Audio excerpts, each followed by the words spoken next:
Hi there. This week's writing hack is a simple but underused tool, the callout, or you may think of it as the comment bubble. Either way, it is a great tool for directing the reader's attention to a part of the document that you really don't want them to miss. Let me give you an example. You'll see here an agenda for a project kickoff call. And as you look at it, you'll notice that it's a pretty standard agenda in most ways.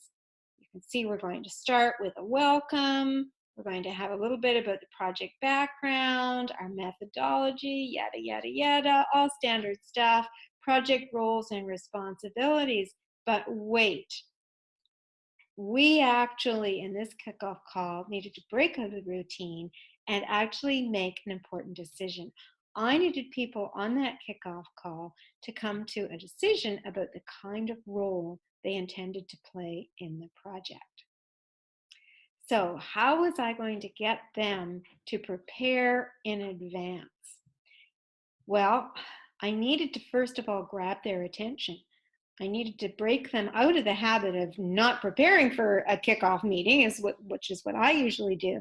And so I used the visual call out to indicate, hey, let me point you over here. There's something I really need you to pay attention to.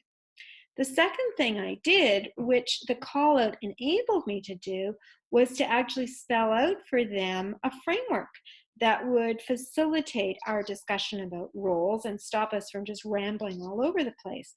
I knew that this framework would be familiar to one or two people in the room who had experience with project management methodologies, but for most people, RACI was not something that they would know, so I needed to spell out that it meant that they would think about whether they wanted to be responsible, accountable, consulted, or informed. So in other words, what the call-out enabled me to do was, first of all, to grab people's attention. It was unexpected in an agenda. Secondly, it enabled me to provide some context and background information that would make our discussion more efficient. And guess what? It worked on both points. Those 8 people who showed up to the meeting all came prepared. We had a very meaningful but efficient discussion about roles, and we came out of that meeting truly kicked off and already rolling. And I know this is just going to be a fantastic project.